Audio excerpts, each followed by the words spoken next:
Pledge of Allegiance. I pledge allegiance to the flag of the United States of America and to the republic for which it stands, one nation, under God, indivisible, with liberty and justice for all. Dick is on his way. Oh, is he? He thought the meeting was at 7. Oh. Oh, you called him? Yeah, he's going. Okay. Roll call? Lois Tiley, Here. Diana Coots, Here. Christine Newman, Here. Richard Horner, absent, Jim McPhail, Here. Diane Dennis, Here. and Sarah Tiley. Here. Is there any announcement, public comment? Oh, wait, approval or adjustments to the agenda? No adjustments, no. Any announcement or public comment? Okay, under old business, the SAW grant update presentation by Spicer. Okay, well, what we'd like to do first is revisit the wastewater asset management plan. John Kazor has some handouts and some things to go over on the rate structure. And then once we're done with that, Neil's gonna present the stormwater asset management plan. And there's a lot of stuff that we've already gone over, so we've tried to condense that, and hopefully we can get out of here tonight while it's still nice out and we can enjoy the evening. Good. Good idea. So with that, I guess, John, do you wanna go ahead and talk about some of the revenue structure information? And I guess what we'd like to do today is, go over this information and gather more input from you on what direction you want us to pursue.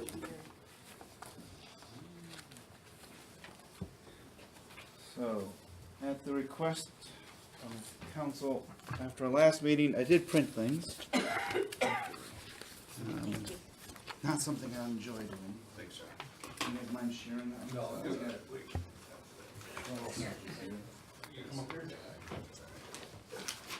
So, there are multiple pages stapled together. We'll start with the first group.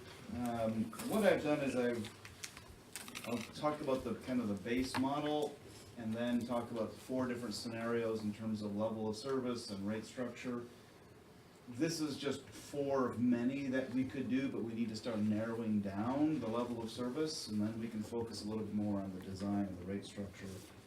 And again, these are all stamped draft for discussion only. This is not, it's technically public information, but this is really just information that we're sharing to explore options. None of this is being decided on or voted on at this point.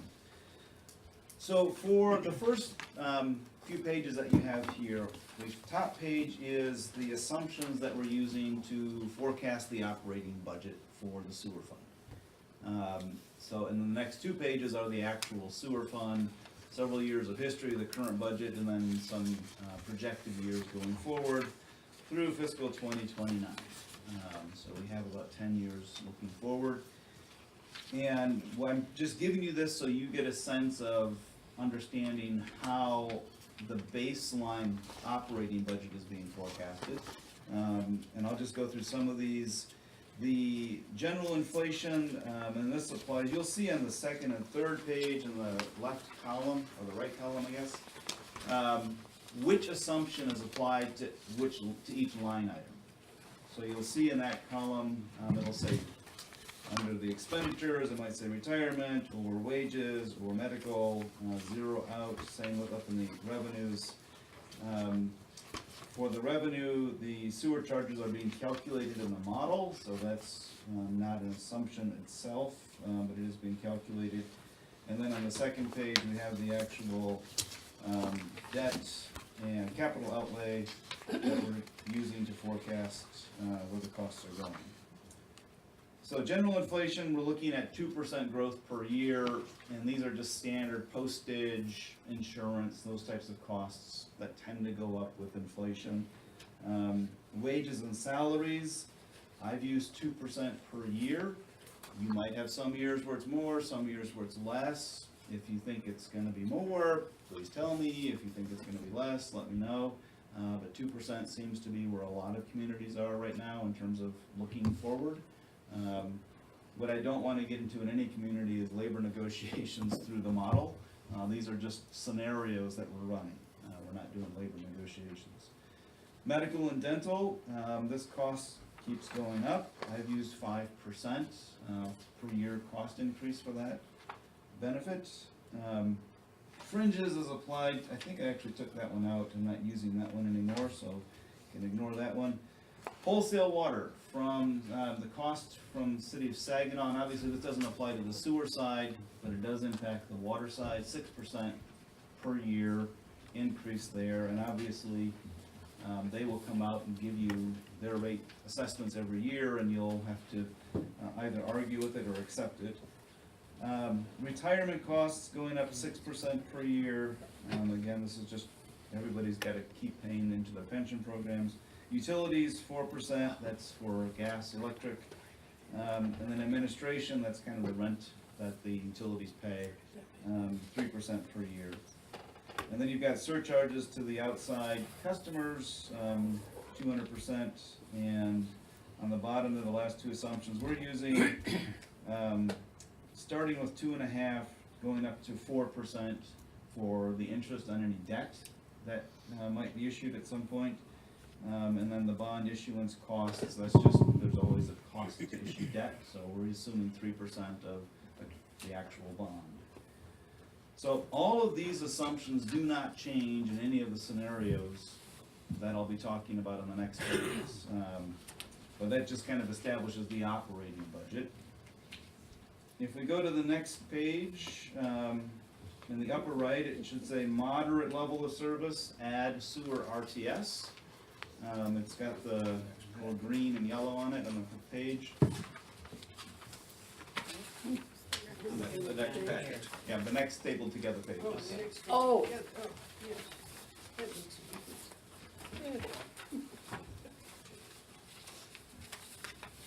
So what we're primarily looking at here is the different levels of service. So the level of service that you see here is, if you look down in the brown printed areas, that's the color I use for wastewater. I use blue for water. Don't ask me why.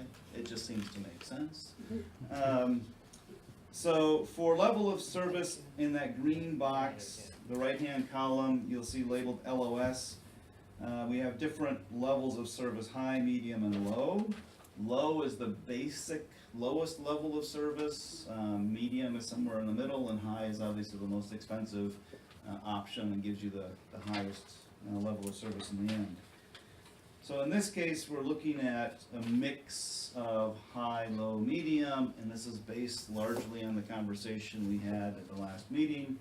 Kind of getting a feel for where things might go based on the engineer's recommendations. We've also mixed in some bonding and paying for some with cash. And you'll see I've highlighted the bonding in yellow and the others in cash. That bottom lagoon treatment expansion is a high level of service, and it's out beyond the scope of what we're looking at here, beyond 2029. So we won't see that in any of the scenarios. That was the $3 million to $5 million investment in the lagoon. We're not anticipating that in the next 10 years at this point. So here, this is just showing you the mix of funding, the years that is expected to fall into, level of service, and then the dollar amounts. And if you flip to the next page, you'll see the dashboard that summarizes the impact of all of that. This is looking at, and up in the top chart, these are the rates that customers currently pay in 2019. 156.54, average residential customer using 15 units in a quarter.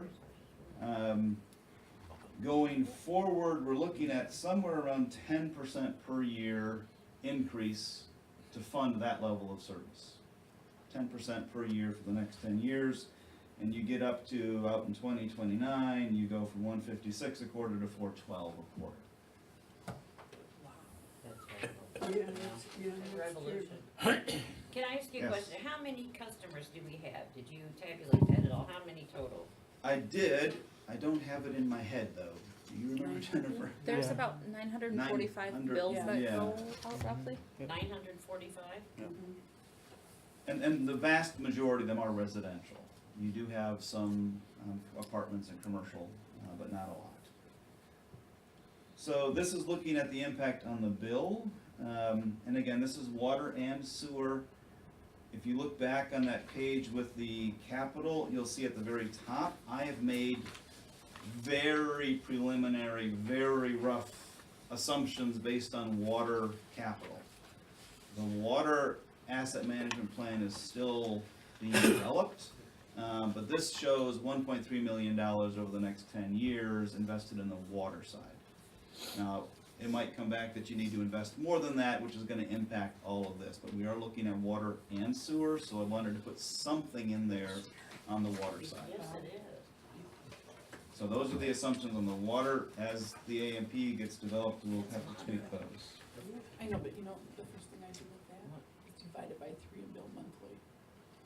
Yeah, that probably would be a good idea. Still, it is. Not So more, the other thing on this dashboard page, under that top chart, there's two sets of charts. The one on your left is all water, so we can ignore that because we're talking primarily about sewer right now. On the bottom chart, you'll see the two kind of orange bars popping up. Those are the years that we're looking at bonding. So those reflect bond issuance, and then there's tiny little blue bars that show how much you'd be paying for capital out of cash. So you'd be generating cash to pay for that each year. So the reason that we're doing this is trying to keep the rates as low as possible. By bonding, we can spread the costs out over 20 years and minimize the impact on the ratepayers. The chart above that shows your debt service. And here we're looking at principal and interest, principal being the yellow or gold, blue being the interest for each of those bond issuances. The black bar shows the coverage ratio that we're assuming, 110%.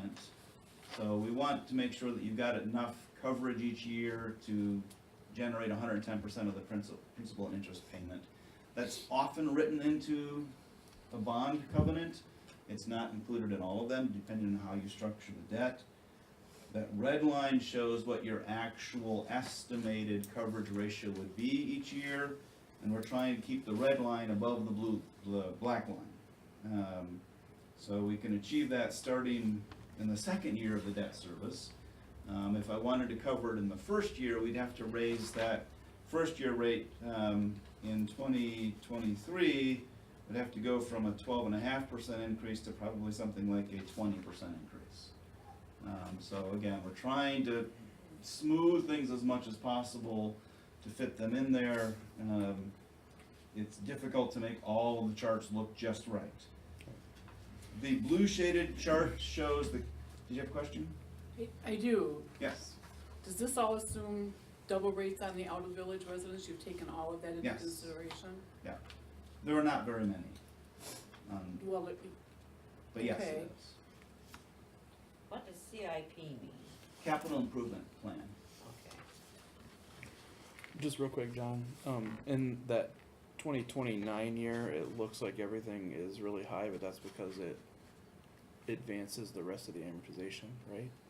In 2029, are you looking at the debt? Yeah, chart? the Because debt. you're adding another debt issuance that Oh, year. okay. So you've got debt issuance in 2028, the orange bar at the bottom.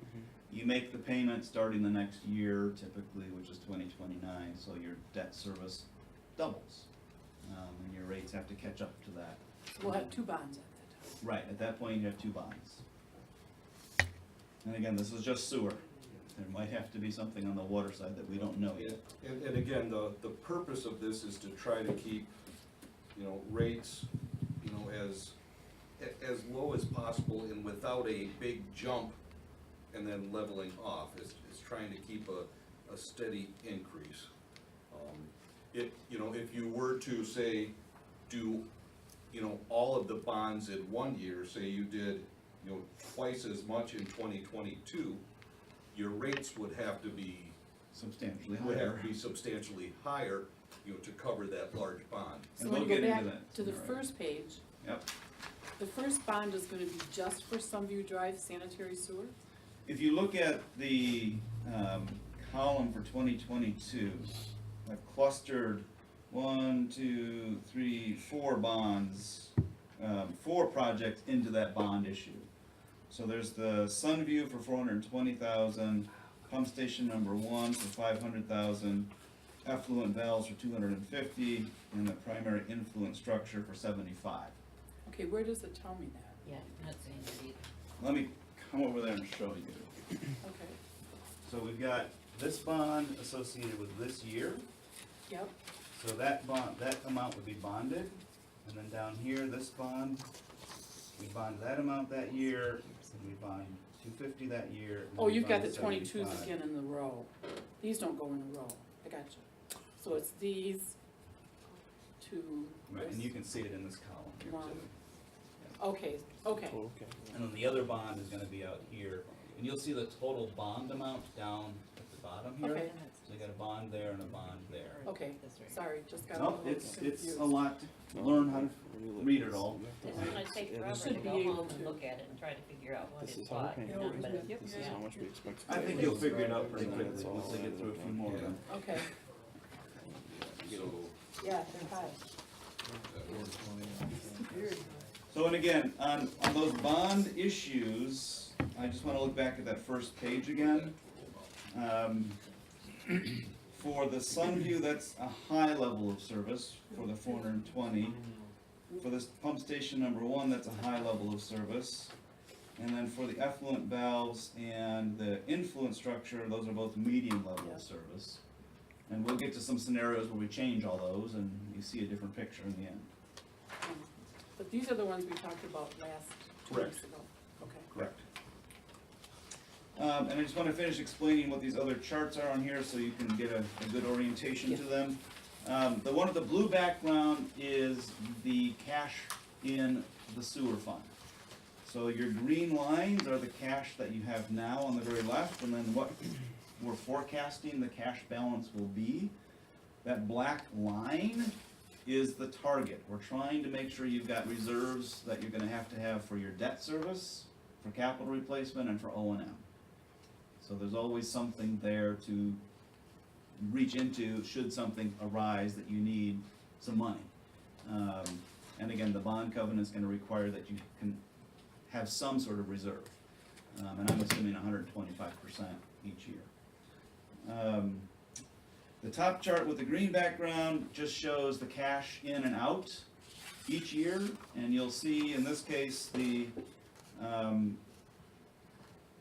green line just goes steady up. That's your revenue just going nice and steady, whereas your expenditures are bouncing around as you spend more money on capital debt each year. So that's what we're trying to do, is smooth things out as much as possible. You might notice that you dropped a lot from 19 to 20. That's all SAW money related. In 2020, you won't have any SAW funds, so you're gonna go back to your normal, if you will, structure in your sewer fund. And right now, the water side is just made to match it exactly. That's So why you're that one gonna looks. work more on the water then, or? They are working on the water Yep, side. we're yes. working on, we haven't got the capital improvement plan set for the water yet, so he's just got some mock projects put in here to try to show, I think, $1.3 million over 10 years is what he's got in it. And that's included in these totals up here? Yes. It's included in these Right. totals. Okay, and if we need more, it could go up, if we need Yep. less, it could go down. Yes.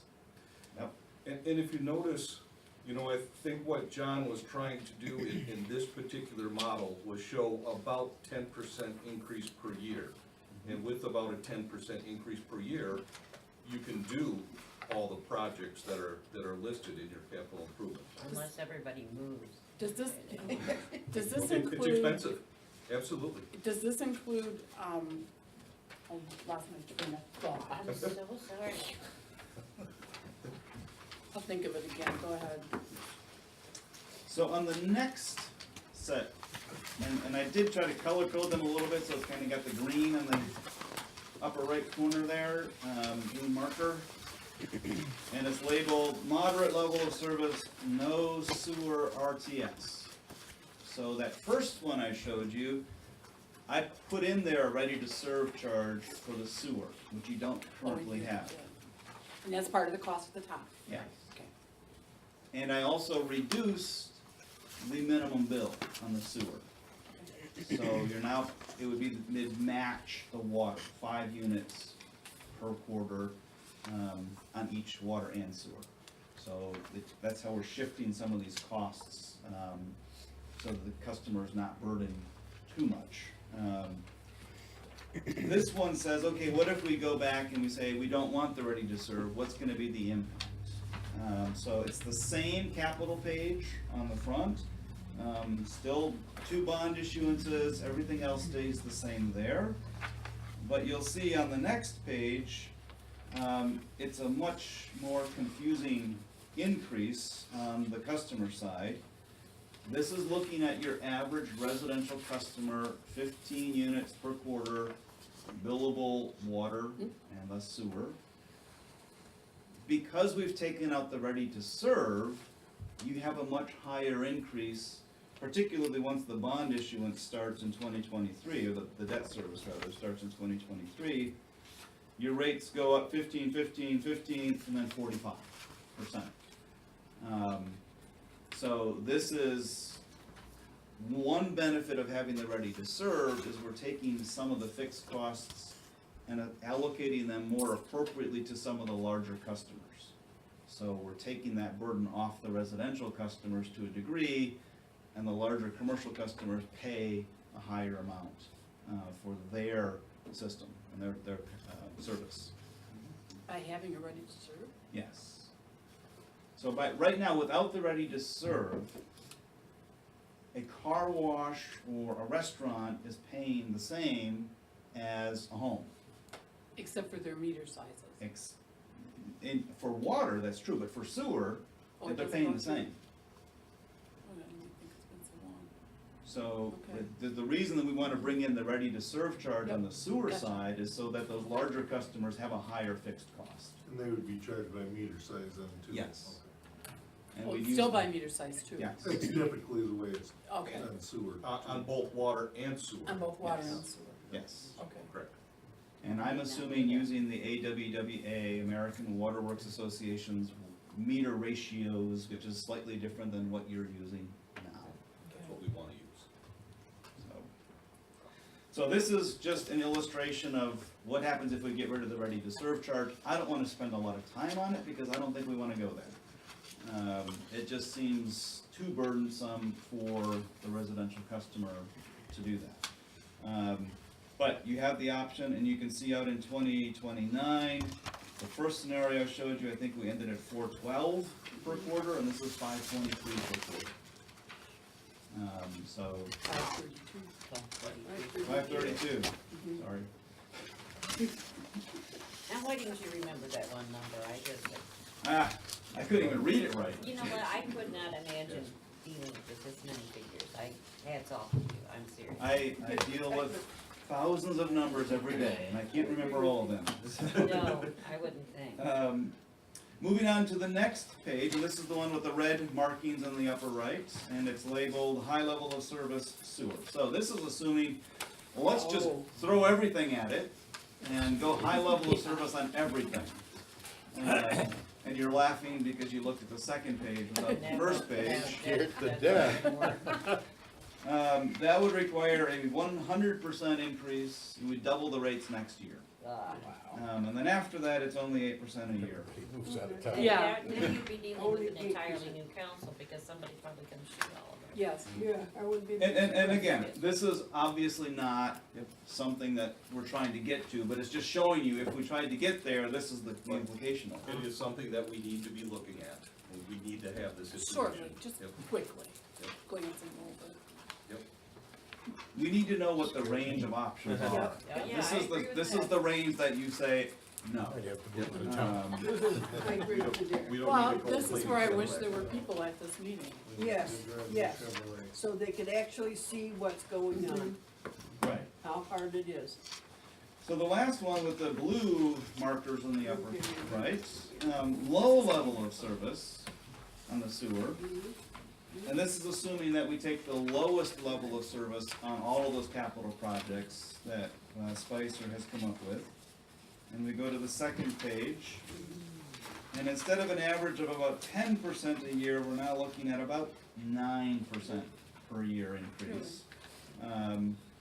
And again, we kind of manage, I only have one bond issuance in this one as well, because we don't need to bond as much if we're going a lower level of service. Everything looks good, it's just a question of how is this gonna pan out in terms of the actual service. It seems that to take some of these projects from a medium level, or a low level to a medium level, the cost implication is not huge. But it shows if you take your time and you figure out which ones can have the biggest impact, that's what you're trying to do here. Now, I will point out that in all of these, the cured in place pipeliner, and on this particular one, it's 50,000 a year, which is the lowest level of service. I think the high level of service was 350,000. And we're assuming on the other two scenarios, the low level of service. That is not something you want to bond for, because that's an annual expense. You never want to bond for something that you're going to pay for every year, because it's really an operating expense at that point. Even though it's capital related, it makes no sense to bond for something that you just keep buying every year, because now you're paying interest on that. So it's rolled into the rates in all of these. We're not trying to bond for that one project at all, just to keep the costs smooth, as low as possible. But then, at the same time, you're just fixing it in kind of a, I won't say hodgepodge, but something like that. You're just It's- fixing it to make it last a little while longer. In the low? 30 to 40 years longer. In the low one, In the low one, you are just doing the bare minimum. Are we just so you're patching meeting- as So we you're go meeting along? Right. regulations. As we on need this it. one, the last one. Yeah. Yeah, Yeah. we would do Whereas however. this one, we're taking major projects and doing them, Right, so you don't have to do them again right, Right, in our lifetime. right. And, on the moderate one. on the modern one, the first one that he Yep. showed us. The yellow. I already kicked those the other one. I was just like- So that cured in place, the repeating, expense for low, that was 50,000, compared to the high, that was 350,000. I believe that was just the amount of linear feet per year. Right, That was- that would just, So- how many feet you can cover is what the With impact 50,000. is. Yep. So, and if you're only going to the low level of service, you might not be able to do a whole lot with 50,000 a year, but if you keep building into your rates and you get 2 or 3 years, now you've got 100 or 250,000 to actually do something And you substantial. keep chipping away at it. Right. You know, the $350,000 a year was based on doing the entire system over a 10-year period.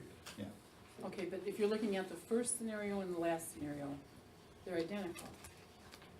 They're $50,000 a year for that. For that particular one. Yep. Yep, that because, particular one. because for that particular one, we are choosing to do a lower level of service. Right, and we're not bonding for it or doing anything. We're not bonding for it, and we're not spending $350,000 a year on it. We're taking a moderate amount of $50,000 a year and applying it to that particular thing. Okay.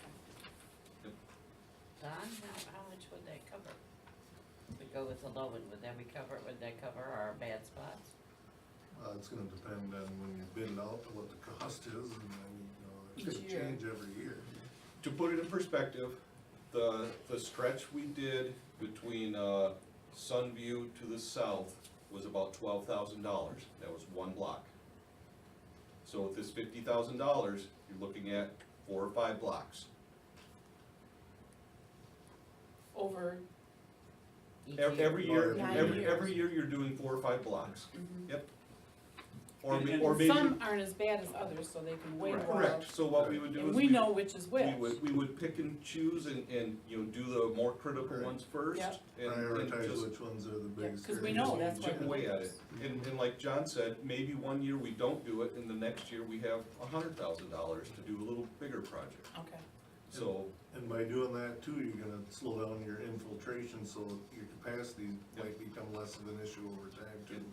Okay. our biggest thing is, we just wanted to have something in the budget to be proactive and do something every year, so you are, chipping away at that, because the system is aging. It's not to the point yet where it's in failure, but if you do nothing, it will be. By doing this, you're able to lengthen the life of your assets, significantly. So, yeah, John mentioned that the $350,000 a year will get you your whole system upgraded in 10 years. Yep. This approach at $50,000 a year might take 70 years to do your whole Right. system, but some of those pipes don't need to be done in the next 10 years. They can Right. probably wait 40 years before Right. they need it. And in the meantime, something else might come along that Yep. make it cheaper. And this is not something that is set in stone, it is something that you are gonna be looking at every year as a part of your It's like a budget budget, process. it's a guide. Yep, How much of this is the state requiring now with all the new state rules? what is the state Probably not much. requiring with the new state rules? For wastewater, there really aren't any Nothing for wastewater, just new for rules water. for wastewater. In water, it's the lead and copper rules, a new one for water, and we've discussed that in the past, but, for wastewater, it's gonna be, your discharge permit is what they're really going after. And the things that they're doing with that right now are, they want you to do an asset management plan. You're already ahead of the game on that, so you already have that done. And then, they're really not doing anything with any of the discharge limits on any particular thing.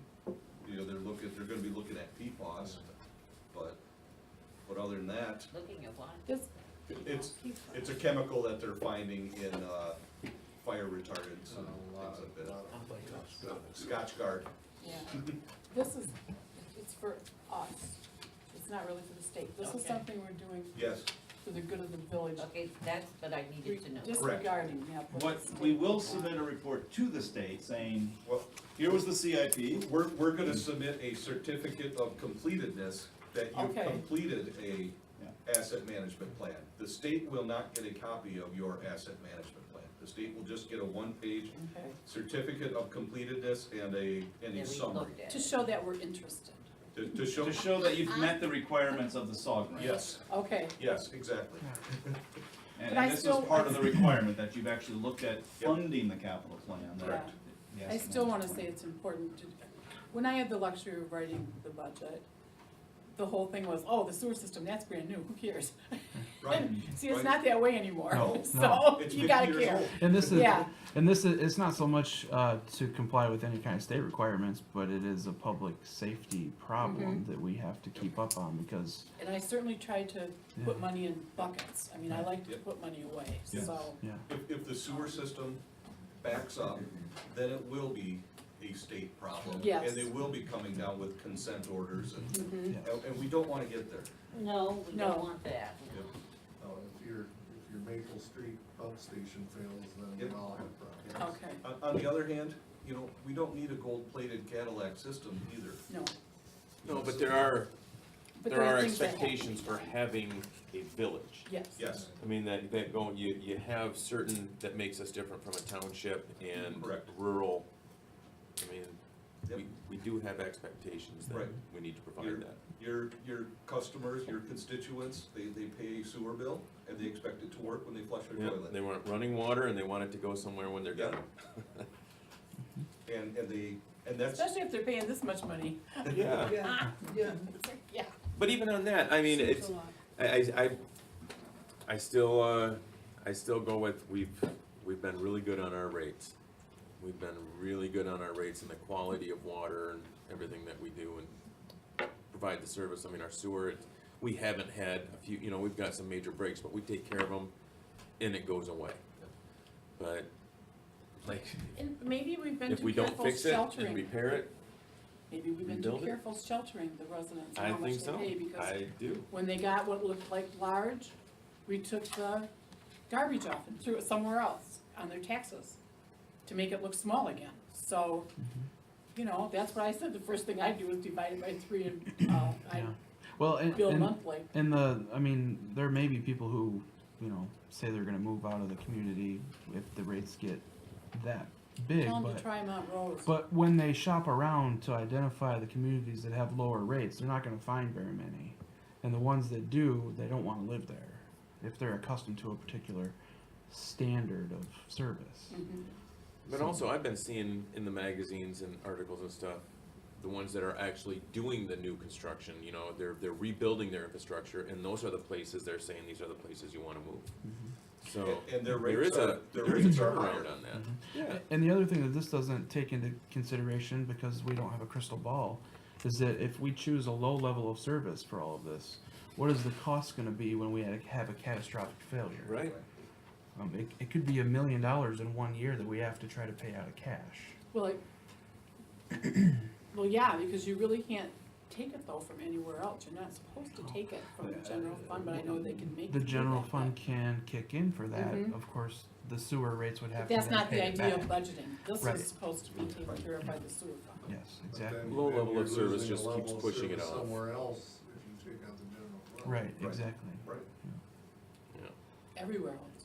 Pretty much. So where we're at, these are some scenarios. What I'm hoping to hear tonight is a little bit of where are we looking at in terms of level of service? Do we wanna put in the ready to serve, on the sewer side? I did not run any scenarios of removing the minimum charge, only because I know what's gonna happen when your rates go up, people are gonna wanna use less. So we have to buffer that some, and that's why I decided to leave it in there for now. The tool, the spreadsheet that's behind all of this, I will give to the village to use, so that this becomes an annual part of the budgeting process. To go in and say, okay, what are the projects we've got lined up? Did we get any grant money to help offset some of the costs? You can plug those numbers in and adjust things as needed.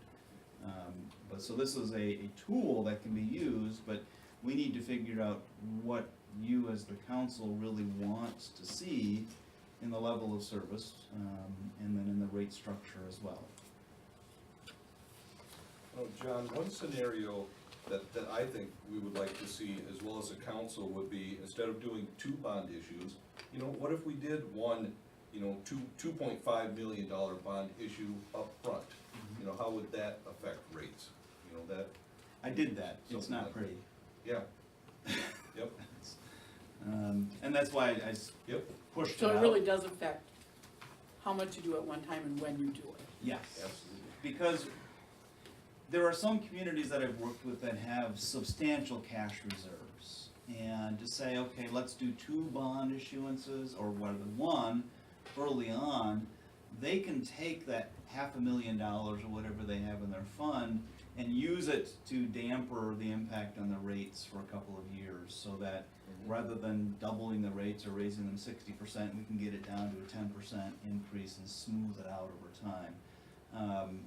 We don't have that much cash here to work with. I tried a number of different options, but if you wanna see it, I can run it. I think Test the it. council No, just I needs to hear that, and Yeah. if we were to do something like that, I mean, it drastically affects Yes, the because rates, now and you've it gotta get the drastically rates affects the up model. enough to, Yep. to cover that, what's now a fixed cost. Right. You've got a debt service obligation that you have to pay. Yeah, the only other thing I would say is, we just paid off a bond. And I think we were only paying $36,000 a year on it, roughly there. So what that means is, if we don't wanna change anything, you can go out and bond something that's not gonna cost you more than $36,000 a year. Now, that's setting your bond probably low. But that was in the water fund. That was in the water fund. You're right, I'm sorry, we've never had one in the sewer. We paid that off a long time ago. Okay. It was, so you know how old it is. You paid it off a long time. Not a long time ago. It wasn't a long time It ago. was, I think that Probably a 30-year. over on the other side of It town, was the a roads have 30-year been, bond, the roads have been so it was done paid off in twice since the 1990. sewer was done. A long time ago, a long time ago. So you can see on the very first set of numbers that I gave you that started with the assumptions, on the last page of those 3 pages, at the bottom, debt service, 1 bond issue is $84,000 for that $1.2 million that we're looking at. So 84,000 there, and then you get to the second bond issue, another almost, $90,000 starting again. I'm not sure if you're able to find it. Are we on the yellow? On page? the one that has no marker on the top at all, This is the very plain. first one, yep. Back here. Yeah, and you'll see the 80, this is the bond, Here. first one, and then we get another bond issue, and it goes up to 176,000. No, you're there, just go to the third page. You of were that. there. I was there. Yeah, I So- found it by looking at you. Okay. So John, you're looking at $84,000 a year bond payments, Right, roughly. yep, Yep. and then we go, Okay. and we issue the second one, and then there's another, Yep. add on another 90,000. And they'll overlap. Yep, How many year bond is this? that's assuming a 20-year bond. 20-year bond. Now, obviously, if you go with rural development, you can get a 40-year. I have a hard time with those, but people do them. Well, then you're paying for it after it's worn out. And, well, and you're, Kinda. in some respects, yes, and the interest payment, even though it's 2.5 or 2.8%, is almost equal to the principal Yep. after 40 years. It's It a gets you huge a, burden. it gets you a cheaper annual payment, but you end up paying so much Twice more as over long. the life of your asset. Yeah. So if you are looking for a low payment, it is a good way to go. Well, if you were stuck and that's what you had to do. Well, and an asset like a lagoon that's gonna last you 100 years, it might make sense. Right. But on a pump station, Right. Yeah, I can see you'd be replacing it before you had it paid for. perhaps.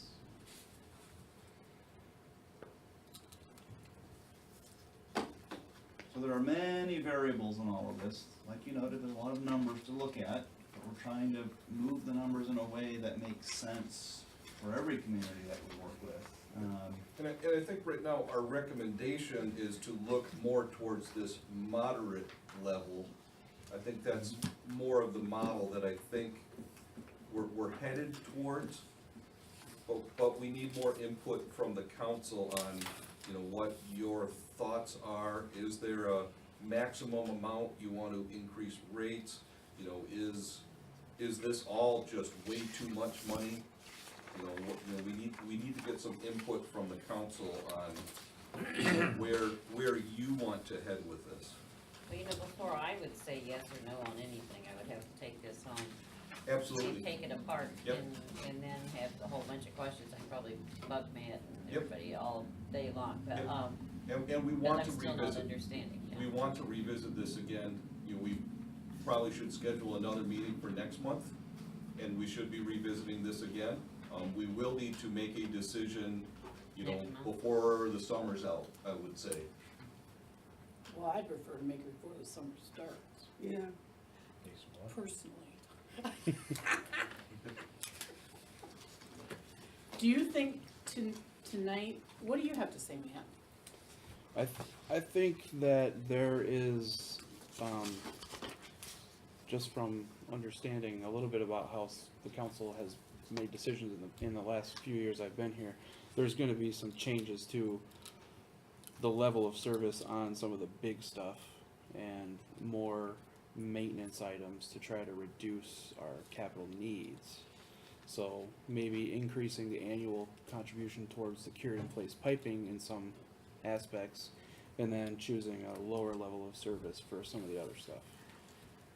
So for instance, we could maybe rehab the pump stations and not completely replace them, or we could maybe do some in-house manipulation of the lagoon roads to save from having to hire contractors and things Okay. like that. So you're talking about, then The actual line going items. through, there are different levels of service for different projects. Yes, yeah, and that's what Like- we've been talking Kind about. of Are you pick and talking choose. like taking this list Mhm. and just redoing it, tweaking it I a little bit? I think what we have here is three sort of basic mixes, but I think there's different mixes that we can play with.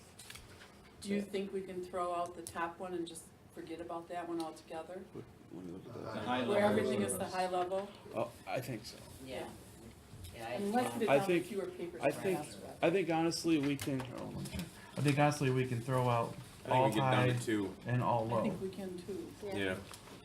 I like that, Matt. The only one that I think you might wanna consider the high level of service is on Sunview. That The one. difference between the medium, which is just, patching it and repairing it, the cost is not that much less than replacing the whole thing. Yes. So that is the only one that I might recommend going with the higher level of service. Well, and that's all part of that bond issue Right, too. and those prices are, hard to pin down right now, because it's gonna depend on economic conditions and bid prices and, When we did so- it, Right. Right. And based on the whole SAW program, that section of Sunview is the worst in the system. Correct. That is the worst problem we Yep. have in the system right now. Yep. And so a high level of service to replace that is probably like a 10 on the necessary list, just because if there's gonna be a catastrophic failure and backups in homes, it's gonna be there. they've already had them. Yeah. And my daughter had one. So, I mean, that's where we're gonna, and eventually, backups from the sewer line, we have a liability issue with that. The village will could end up liable, particularly after this process, because now we know that it's broken. Right, and once you know it, you need to fix it. But we could technically adopt something this year and budget, and we could change our mind next, based on what happens. Am I You correct? could change your mind at the next meeting. But that's you what know, I'm saying, right. It's not like, well, we're gonna do this and then every year it'll be the same, it No. No. can flow depending on the circumstances at Yeah. that point. There's gonna be a point at which you make a decision to bond a project, and then you can't back out of that. No, I'm not talking about that, but Okay. I'm just saying whether, that we can do some switching around. See, we might do like the first bond issue. And maybe when we get out there, where that second bond issue hits, maybe they're not quite ready to do that yet, so they just push that out a little bit further. And And a lot of make an it, adjustment and a lot then. of it can depend on our ability to continue maintaining things. And how we can fix it. And how we can fix it. We may be able to rebuild something in-house that we don't have to go out and spend $500,000 on something brand new. Do you have any idea how much, you said how much money you put aside in the water that's in that rate charge? Was it like 1 point? It's 1.3 over 10 years, but if you look at it, it 1.3. starts out very small, 30,000, 40,000, 55, 75, it's listed up very here. gradual. It's on the front page, very at the top. And I think our discussion is probably gonna change a little bit once we get the water information back. Yes. We may end up focusing on water projects rather than sewer projects. And I anticipate that, honestly. Or at least a bonding in the water project to fix those streets over there that are horrendous. And don't forget about streets also. We really need to look at, the entire package. Well, there's some streets we didn't resurface the last time because the water underneath them is so bad. Yep. And those people have all been promised new streets because everybody else got new streets, but we do have a street program, so. Right, well, and regardless of who was promised what, this whole plan together will identify the areas that absolutely 100% need it. And so we can point to our GIS system and say, that's the hot spot, we have to put our money there, or else there's gonna be a catastrophic failure of all of the assets that are under the ground. So Well, that's an the important worst part is over by the home, the school. All around over in there is Right where I live. bad, right where you live, it's bad. It's bad. So I think, what we need to do is just, get a feeling from the council, where you're kind of thinking about this. We will be meeting again to talk about this more.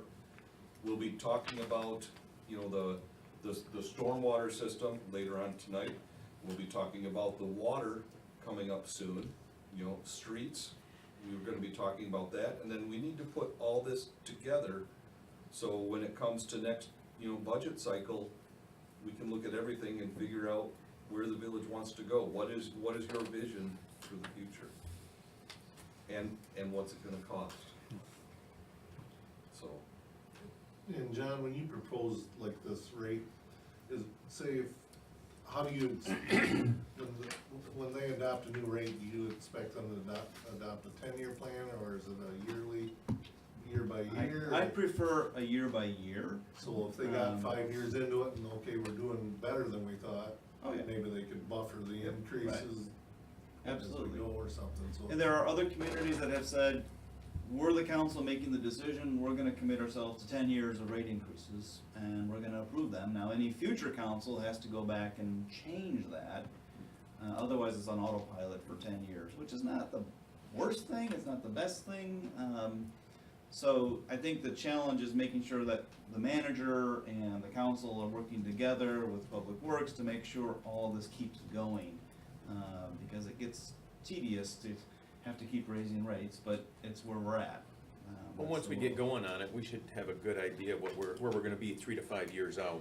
Each Right. year, we can look 3 to 5 years out and say, you know what, we're gonna be doing pretty good without the catastrophic, the emergency. So, once we get into it, I think we'll get a better idea than the way we're doing it now. Well, whatever. Just finding out that, you know, Yeah, we've we're- got all these things we've gotta fix. and- Yeah. Yeah. Whatever we decide, Matt's gonna take the brunt, but Marguerite's gonna be hit. Yeah. Oh, yeah, Oh, Yeah. poor girl. it's nasty. But I think like Chris, you said too, is I think probably by going to this radio read, if we could go to a monthly bill, it would help people out a lot too. I think that's. I think it was, honestly, I think most people don't realize they only get a bill every 3 months. I think they think that's their water bill. I think they think it's a monthly bill when it's Yeah. when it's every 3 months. Well, I I don't think- think so. Oh, I You think, know, I think a bills lot are of people, I don't know, I think a lot of people just think that's The their water experience we bill. have in the office is people believe it's a monthly bill. Sometimes, we have it a lot. Well, and if you tell you to go ahead and pull it out of the account, you know, Oh, they yeah. think that's their water bill. Well, and now we have a lot of different ways you can pay things now too. So we accept credit cards, we can do all that stuff. We can have online pay, we can have auto pay. So it's a little more convenient now to pay the bill than having to actually physically come here. And you could do it, 900 bills a month. It So would give they- the girls in the- the office something to do. Obviously, if you're doing more billing, there's a higher cost Yes. to it. Yep, So yep, there's a one higher cost. Just community, postage. one community, oh, and printing the bills, It would. and dealing with the people. It would. But I do think the compromise in one community, they just continue with quarterly, but people can opt to pay monthly. So you get your $150 bill and you say, okay, I'm gonna pay this monthly, and you're allowed, as long as it's paid off by the end of that quarter, you can do that. We actually encourage people to do that if they're on a fixed income or if Like they're. you'll take out so much a month and the rest of it. Well, we won't take it out, but they will, you know, we have people who come in and make payments Do you charge them late charges for that? for, no, They're no. paying in Late. advance, No, right? paying in advance, like, you get your bill, and then the day I get my bill, I go pay $50. And then next month, I go in and pay another $50. Yeah, but there'd be a late charge on your bill if you waited till the next month. Right, but we're saying like in advance, like, I got my bill today, you basically have 2 months to pay your bill Yeah, before when we we shut when it we off. first moved here, we would take our income tax and we would put like $700 right on it right away. That way, when we got it, we didn't have to worry about paying it. It would just be done. So paying in advance is kind of a good thing too. Do a lot of people do that, Matt? They don't, we No. try to encourage them to do that. We've had a couple people who do it, and they Mm-hmm. typically actually have a positive balance on their accounts, cause they just plan to give us $50 a month or whatever, and they. Well, yeah, if you can get ahead of it, it would work. Mhm. Yeah, there's a That would actually help my husband. It's who nice is come the famous for coming holidays. down here to pay the bill on the due date. And as he leaves our road, he thinks, oh, he needs to go to Menards and look at something in there, right? I mean, this has happened, this has. I don't know how many times. Then he's all screaming and yelling, they charge him a late charge. You had the bill. You know, why didn't you just go pay it Do it before you before go to Menards. Menards? One of the things we suggest is we now accept credit cards, and there's a 3% fee on the credit card, but it's better than the 10% late fee. Right. Yeah, So we try to communicate that to people as well, and some people have been. It gets used a lot. the Do credit card. you take call-ins, Jenny? We do.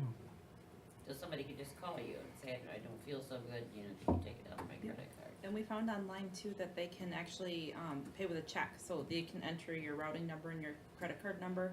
And Bank we've account. seen a couple different people have paid that way too.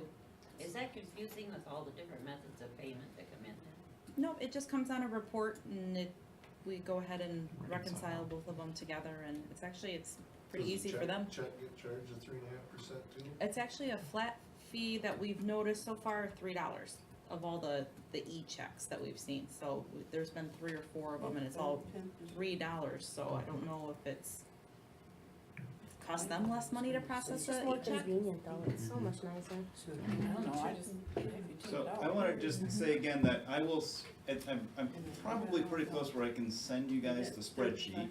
And maybe we can, on the phone, just kinda go through some different options and say, what do you wanna look at, and we can tweak some numbers. The other thing, as we get ready to talk about stormwater, the other component that I'll be working on is putting together a model of your general fund and your streets funds. So that you will now have a forecast model for water, sewer, general, major, and local. And CIP to go with all of those as you work on all these things. So now you can start looking at, oh, we have Is that to, all part of the SAW grant? yes. Yes. Nice. And so what you'll be able to do is, you'll actually be able to look at and say, okay, what if we take this project and move it out 2 years, and take this one and move it up? Right. And they'll And do how it does for that us and affect, tell us. how does that affect our forecast? Yeah. Fun. Oh, yeah. Yeah. So you'll I have mean, more really. tools to actually help in the Anything gonna look budgeting. worse than this? It may. Hard to know. Better go get my eyes tested. Oh, you want bigger print? Yeah, huh? No, I'm No. just thinking it to, I no, would. that won't help Love me bigger understand the print. numbers. Oh, I Tape think I the got pages it. together. So are there more questions on wastewater? Yeah, I think this is, a lot to digest right now, Sure. so we're gonna be talking about it more in the weeks to come. Is there anything that you can think of right now that you want, John to look at in particular, or would you just kinda like some time to look things over and? I need time to take a Time look to at look it everything. over. yeah. Yeah. Thank you for doing these. And I It's only much more printed clear. a few pages. The spreadsheet is much larger, so when I get it to Matt and Jennifer, you guys can have it and look at it, and you'll understand it better. But that's where we get into the customers and how much you're using and all the other variables. And you're suggesting that we go with the ready to serve on sewer? Yes. Because it spreads out. I think that's a good idea. some of those We have a costs really to the larger strange customers. sewer. Well, Charge. and what it does is it flattens out your increases every year, so you're not getting, 100% and then a 2%. It's kind of close to 10% How every. much ready to serve were you suggesting then? What would I look on there? What is your actual charge on that? What I It's not- did was I took the $42 that you're charging now for Right. minimum on sewer, and I split between what the minimum would be with a 5 units, and the rest kind of went up to the ready to serve, just to get started, and then we adjust them from there, so. The total fixed bill, the combined ready to serve on the sewer and the minimum charge is a slight increase from the $42. Like, what's the kind of slight increase? I'd have to look and see. I Well, didn't print that for all these. we paid the 42 just for up to 30,000 gallons, and then it went up anyway. It was $32, no, $42 for the first 30,000 gallons of water used. And if you used over 30, it went up. And above that's the whether you 42. were residential or a commercial, right? Yeah. Is that Yep. correct? I think it's like 50 cents per 1,000 gallon. Yeah, So that 50 cents is gonna go up substantially, so you're dropping the ready to serve down from 40. we're dropping the number of units from 30,000 to 5,000 in that calculation, and then shifting more of those costs to the ready to serve. And then those get split out by meter size, so the larger customers pay a larger portion each month. So, and I'm not gonna remember it off the top of my head, but approximately $23-25 on a ready to serve for a residential customer, but somebody with a 6-inch meter is gonna pay $800. Okay, and then after 5,000 gallons, it's gonna go up so much, 1,000 Yes. on the You'll sewer pay it. charge side, not the Yeah. ready to serve. You'll pay actual Commodity. usage. A It'll be a commodity. commodity charge similar Okay. to the water. Right. So the smaller users may actually see Less a in the possible cost of less. decrease, a possible decrease. And remember, the numbers they're using is the average water bill. Oh, I know. A lot of My people bill is do not this high. the minimum bill is like Is it? $20 or $30 less. It is. Right, so I'm assuming 15,000 gallons per quarter, I think. Probably Number. about. Yep.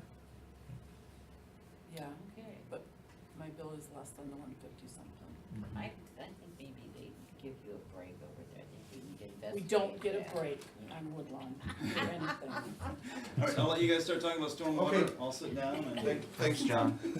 So, We do have fruit and vegetables. Neil's gonna talk about stormwater here. Neil, if you wanna skip through the first few slides real quickly and, you know, kinda get to the meat and potatoes, I think, the council would probably appreciate that.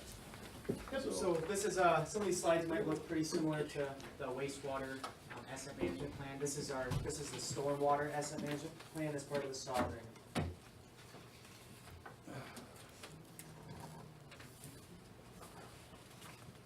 Are you stuck?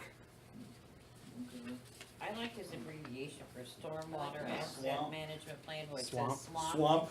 That explains my yard. I mean, you can walk through my Mine yard too. and you go We have- squish. We have womp and swamp. I've got ducks roosting in my yard right now. Grandma, do you wanna sit in my seat? No, that's okay. Do you want to sit over there? No, I'm good, I'm good. This I'm is gonna all take on that your- now. Roll your chair around and sit right there. And so the project team, as part of the entire SAW grant, when we met at the beginning, was Spicer Group, the Village of St. Charles, Corby Energy Services, who did the cleaning and televising, Municipal Analytics, who's doing the financials. And this is part of the agenda, we're gonna go over, what is a SAW grant, an asset management plan, inventory and condition assessment, risk assessment, the criticality, level of service, which you should have a handout, and capital improvement plan or CIP, and revenue structure. So what is a SAW grant? Stands for stormwater, You can probably flip through a lot of this asset stuff. management, and wastewater, yeah, we've looked at this, DEQ, made about $450 million available back in 2013. And so we're dealing with stormwater. We were issued $553,000, and just under half of that was towards the stormwater asset management. We did have less money for stormwater than wastewater. So the components of an asset management plan are the inventory, the criticality or the risk of each asset, that's the condition, level of service that you'd like to provide to the customers, and capital improvement plan, which is kind of culmination of what you found and the level of service, and the revenue structure to fund that. So, same thing with the wastewater asset management plan with the manholes and pipes. We mobilized a LiDAR unit to scan the entire village, the streets, and everything that's visible. And then we also had boots on the ground to go pop catch basin lids, manhole lids, covers, figure out the condition and try to figure out where pipes are going that could not be televised. As part of the SAW grant, we have a GIS system, which you'll see a little bit more of later. And then cleaning and televising was able to figure out the condition of assets that you really can't see from the surface, such as pipes, and figure out where they go and connect. And then the condition rating of each, and then pump station inspections. So here's just a brief overview of the stormwater collection system. This is a little different than wastewater, so we have structures and pipes and pump stations. Now where you have village and then total, that's two different, so the manholes 131, and the village has 66 of them, so the other ones belong to, Correct. So such as county drain, MDOT, so along Okay. M52, and privately owned, could be unknown. But mainly it's, you know, you have a whole bunch of manholes that are owned by MDOT. You've got a whole bunch that are county drains that really are in a village, but they're not a village asset. They're not so yours. if they They fail, belong to who the county. takes Right. care of them? The county. Okay. Well, Although Well- the village I has have to been. say, If I you have want to 'em say to that, work, it's like then you you want it do. every inch of the Yep. way. We've been maintaining one of the Yes. county drains for like 80 years. Yeah. Yes, there was one pipe in particular that the village has been maintaining as a village asset, which is actually a county drain. That's because they won't touch it. What was it, 1929? Right, it was installed in 1929 or something like that. Because if we don't, They there's won't. gonna be a lot of problems. Mhm. So that's the difference that Neil is trying to show is, you do have, a lot of assets in town and some of them are not yours. So, Yep, and so with the pipes as well, there's kind of a breakdown here of what the village owns and then the different entities that, or Yep. the owners. And then the 4 pumping stations that were built in 1988. So here's kind of an overview of the ArcGIS. And on the top left, just kind of as a color breakdown of what we've been kind of categorizing and naming each asset, just as an organization feature, I guess. And then here's a screenshot of what the GIS is, broken down by ownership. So purple would be, for example, a village-owned asset. Yellow would be a county drain. Black would be unknown, or and then blue would be private. Red is I undocumented. can read this. yeah, it's just for representation really in the presentation, Matt and Don both have access to the GIS on the computer, and if you want us to do a GIS demonstration, we'd be happy to do that. I think, Neil is just trying to show this is kind of what it looks like. So, Can we go on there and look at that? through Matt or Don's computers, yes. Oh, okay, cause you can get into GIS and see some things. Yeah, this is one of those things that's not gonna be It's not a publicly public available. thing? Right. Okay. But you could stop in and we could show it to you. Yep. No, I just wondered, how do you find 2,321 feet of unknown pipes? Who owns it is on there. Yeah. Who owns it is unknown. And where it goes. So we have some pipes that, and this is where, so this is kind of a different piece other than sanitary, where you have typically one manhole, and you have maybe an influent pipe and a discharge pipe, and that's it. And then you just follow that, and maybe 300 feet away is another manhole, it's the same thing. Stormwater, as you can kind of see from the map, is a lot more difficult to map, especially looking down manholes, and you can't necessarily see all the pipes, or if you can, you can't necessarily figure out where they're going. Yeah, could you be finding pipes that are really old?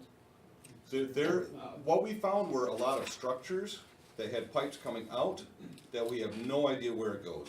Okay, And so that's why we have that unknown, because, there's a structure there, and it has to go somewhere, but we don't I know know. where. We put a camera in it, and the camera got stuck.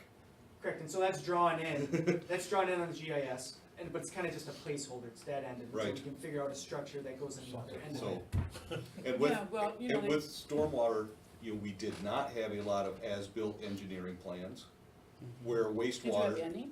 very few. We did have some. I didn't think so. We did have some, but they were streets projects, or they were MDOT. Something that had been done later. Correct. But for the most part, for storm sewer, it was Neil going out and saying, here's a manhole, popping the lid, I got a pipe going this way, and this way, and I got another manhole over there, so there must be a pipe that goes from here to there. Okay, now, these are the manholes. Now, what about the ones that are like a teepee? What about the things that come up We have a with name this? for the, like a beehive, Yeah, undrivable, not meant to be driven over. they're on the corners. Correct, yeah. That's a yep. catch basin. That's a Those are catch catch It basin. just has a different type. Has cover. nothing to do with the stormwater. Well, it does. It does. It does. That's meant to collect surface runoff. Yep. Same as like a curb inlet, where that Yeah. flow is directed in that curb Yeah. flow. Cause they're all line. over that side of town. Probably the Where I used southern, to live. Yep. yeah.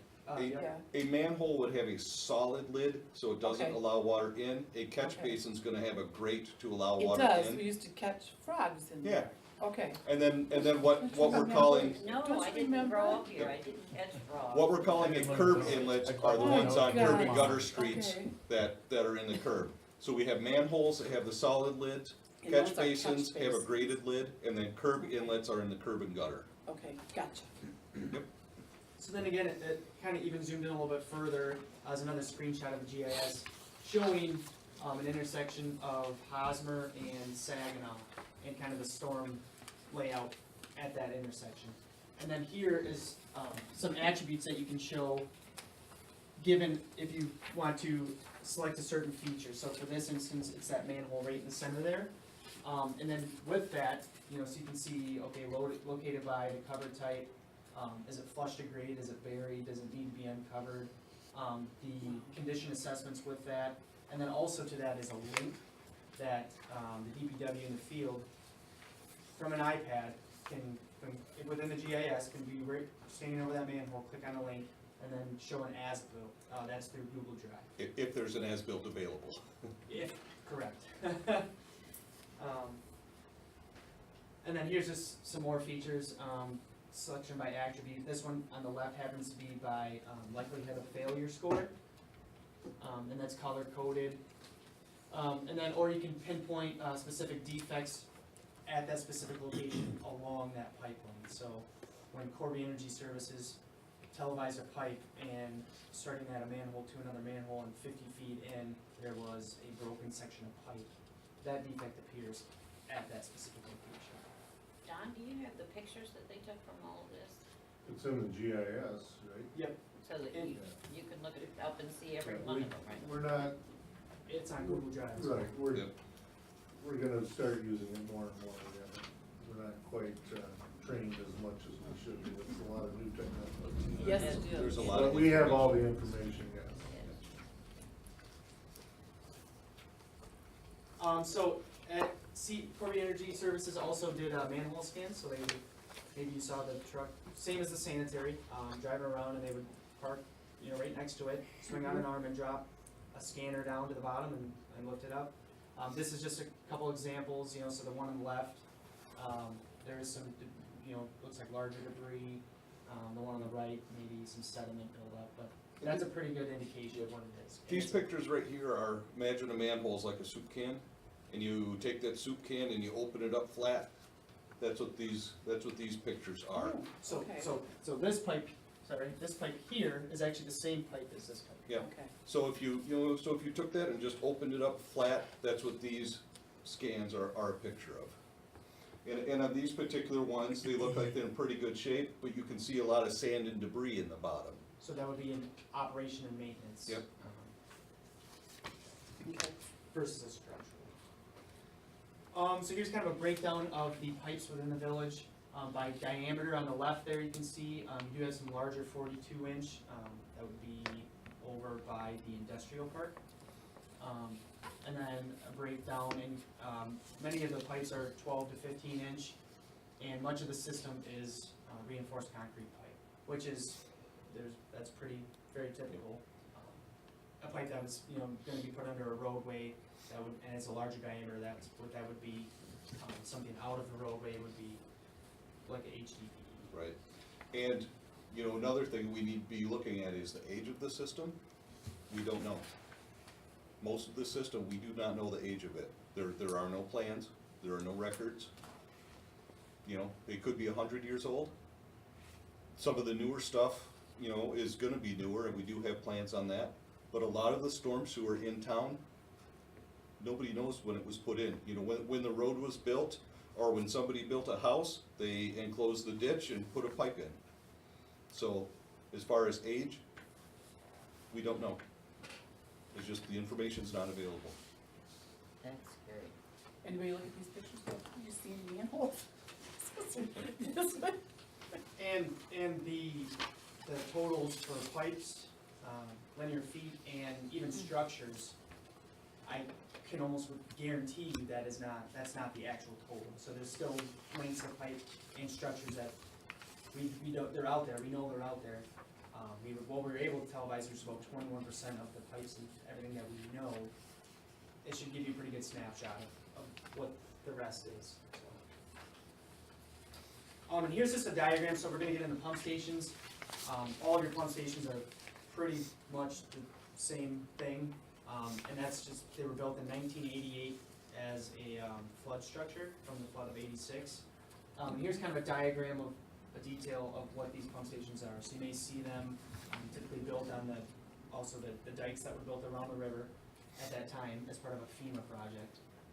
And so you have water coming in, so let's say the village is over here, you have your dike, the water's gonna come in, here's a trash pump or a submersible pump with a big grate, and that's gonna get lifted, maybe 6 feet, 4 feet, and it's gonna go a short distance to a manhole. I mean, this is, in some cases, maybe 10 feet to 20 feet, and it's gonna get dumped into here where it's gonna then be carried by gravity to the river. And that's, if you follow the blue arrows, that's what that shows. Yep. And here's a flap gate that, if something were to happen here, water could still flow in, but if that river were to rise, it's like a check valve here, that won't let water back into the village.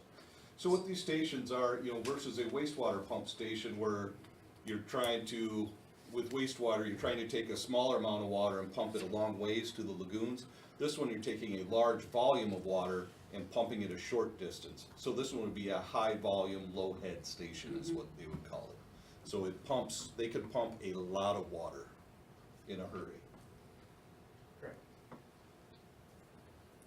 And then here's a couple, so there's, like I said, there's 4 pump stations. This is the Saginaw Street pump station. Here's sort of the components that we were just seeing, where you have your pump in this graded cover essentially wet well here, and then there's a manhole. And they have floats, as you can see, and maybe there might be a bit better picture later on. And then that's both these PVC pipes at the bottom of those are your submersible pumps that being lifted up into this is the manhole on the top of that picture there, and then where it's then carried to the river. And this is right along the river. Since we've done this inspection, the pumps have been replaced. Is that correct, Don? I think all of the stations, the pumps have been replaced.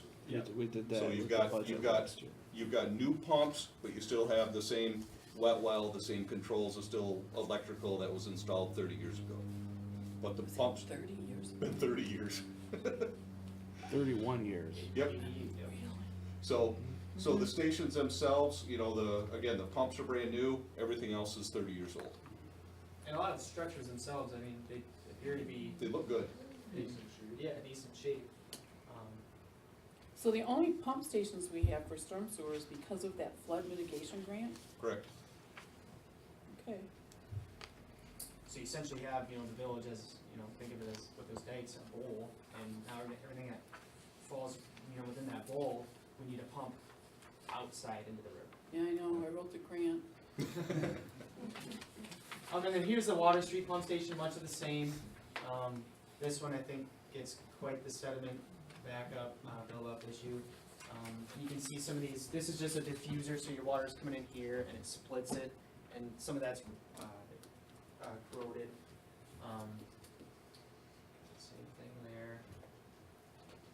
This one's at Bell Ave. So this is actually the interesting thing about this one and the Water Street pump station is they're actually sitting on a county drain. So this one is also it's kind of the same Did we know setup that? here, as you can see the manhole and the cover, 2 pumps, kind of the same thing there. Yep. So there are village-owned pump stations on county drain pipes. Does the county know that? They do now. They do now. Correct. And they have no money. Oh, well, yeah. Well, they have $5,000. $5,000 a year that they can spend on maintenance for any Oh, drain. that's, yeah. Okay. And then here's the 4th and final pump station, the Walnut Street pump station. This one only has 1 pump. It's at the end of Walnut Street, sorry. East one. East Walnut Street, correct. And this, you can see the actual discharge here to the river. So now for the critical assets, each asset, this is somewhat, it's actually the same as the wastewater, the same way to go about it. So likelihood of failure, Yep. 1 is, it will fail, 6 is less likely, am I looking Nope. at? Other way around. Other way around, yep, Okay. think of high score as being bad. High score is bad, And that's based off of, condition, the age, the material. Then you have consequence failure, which takes Versus into storm. account, well, for stormwater, not so much as Well, environmental it's just, They it's didn't telling tell you us no. Okay. But that would be, economic aspects, is it, in a road, is it in a road right away, is it accessible, is it something worth it? And in the report that we'll be submitting to you, every asset, every pipe, every manhole, every catch basin will have a likelihood of failure score, a consequence of failure score, and a risk score. So there'll be a spreadsheet in that report that, Great. if you really wanna look at it, you can, you know, but in the GIS, we can actually, you know, do color coding, and we can do some queries, and we can look at, you know, what are all the storm structures that have a likelihood of failure of 6, and you can pop it up on the map. So that's where the GIS is really powerful. And that would be the good ones. Those would be That's the bad bad ones. 6 is bad, Low is better. low is good. I wrote that down. I did too, I wrote it down backwards. It's kinda like golf. So, so of the pipes that we televised, there's a kind of a breakdown of the condition of them. Yep. So you can see a lot of them are in that, it's not good to getting to be pretty bad, that 4 to 5 range. 35% have some significant structural defects. What percentage of the system were we able to televise, to clean and televise? 21% of the system that we know. Yep. So we were only able to televise 1/5 of the known stormwater system because there wasn't enough money to do it, and because there were so many obstructions, roots, debris, that they went through all the money very quickly. We were able to get a lot more footage on wastewater because the pipes were clean and clear. Stormwater, they're full of roots, they're old, don't know where they are, they haven't been maintained, and the cameras could not get through the pipe. I am not surprised. Yep. That's all And right here's just a few sample pictures of, this is a pretty good indication of, you know, what the system looks like. This is at the end of East Maple Street to an outfall to the river. And this, so think of this runs kind of, I think just north of that East Maple Street pump station. And where this change in material is, so it goes from like corrugated metal, concrete, to PVC. So that would be indication of maybe a past repair, which is. In that one picture, you're seeing 3 different pipe materials, which tells us at some point in time, somebody has worked on it, fixed it. You know, it's just an indication that it's kind of cobbled together. It's maybe difficult to see because the picture is just a snapshot, but several breaks along the pipe length, holes with soil visible, so the surrounding soil that's, you know, structural support for the pipe. Roots coming into the system, so. And then here's just another example, so this would be right around the corner on Cherry Street, actually the next 2 slides are. This is from a catch basin to a storm manhole. So again, more breaks in the pipe holes, you can see the pipe deflection, and sort of visible. This is from that same manhole to the next one. And so here's a prime example of, you know, so they're televising a pipe and they can't get the camera past that point. Would be a tap, so if you have a intruding tap that looks to be clay, broken, maybe, you know, ball peen hammered into the side of the pipe or something of that nature. And another one right next to it. And then this picture, so you can see sediment getting washed down the pipe, which is expected in the storm, almost expected in the storm sewer system. This is looking, they pan their camera and tilt it up into a tap, and it's tough to see from the video or from the picture, but that's a lot of sediment that maybe, you know, that tap, or that pipe lead going up is somewhere crushed and soil is just washing in, which then creates a pretty significant O&M. So your stormwater system is full of dirt. Okay, this is probably a crazy question, but the story is that underneath this town, we have old mine shafts running in various spots. Did you hit any of them at all? Nope. No. They're so far down that it wouldn't play into this, is that Yeah, correct? well, and we're in the known piping network. We didn't get deep enough to get anywhere near any of the old mines. So, Do you think that somehow they might pull them down and cause some problems on that, or do you? I don't think so. I think if there's a problem with the mines, you would see a sinkhole develop, and it would be a localized major event. I don't think it would cause, you know, settling in individual pipes. I think what you're seeing here is just, you know, 50 years of sand being washed Yeah. into the storm sewer system, and over time, the pipes just fill up with dirt and debris. The only problem we ever had is when we were building the new water tower. Mm-hmm. I don't know if you were there then when we Nope. did that. We had some land given to us across from the old boatworks in that field, which is actually, I believe, a county drain Yep, over there. yep, I know what you're talking. And we got a hold of, Michigan State University, who sent me a map of the mining system there. And we were gonna put that water tower on top of a bunch of mines. Really? Shafts. So then we had to get a picture, and we moved it over to where we did, to get it out of the mine shafts, and then after we built it, my dad goes, well, those maps aren't right, they always went further than they were supposed to. He said Do they you know- never followed what they said. Do you know they where did. we can get our hands on those maps? I do, Hartley has them. Okay, because we could scan those in and put them as a layer on your GIS. Yep, Hartley has them. A very deep layer. You know, our neighbors, It's even drawn with the streets and stuff on the it. house to Okay. the They put right the of us, streets on their it for me. driveway keeps collapsing. Oh, And I know, the one lady that lived there said to me, she was afraid that one day, these days, her car was just gonna go right through, because they filled that in, I don't know how many different times. And they found junk concrete where they went out to Yep. houses, you know, the big steps and everything, and they loaded that in, and that thing's still. So I think that we've got it, a mine Well, shaft over there. by Mr. Husinger, right on the other side of the road in the back, Yeah, in my property. they filled, the mining people came in and filled that. yeah. And people used to throw refrigerators and everything down in there, but they came in and filled it. And they filled them all of the great big areas except on Giannini's farm. Oh. She wouldn't let them do it. Mhm. Out here, which is Garno's, no, that farm in the middle, out Saginaw Street on the left. She wouldn't let them on their property, but they filled all the rest of them in. Julian? Hewlin Road. Yeah. So with your stormwater system, you've got, there's a lot of pipes, just about every street has some sort of pipes, and the majority of them are not functioning.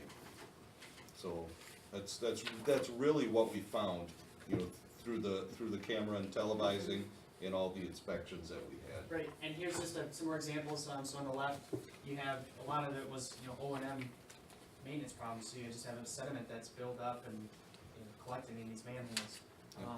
On the right is maybe the extreme example where you really can't see the bottom pipes, and it's an older brick manhole that's, for the most part, actually holding up pretty well. And this is, you see a lot of these on maybe the south end of town, and then in the middle is an example of one that virtually has nothing wrong with it, it's fairly, you can even see the rubber gasket buoys around the PVC pipe at the manhole.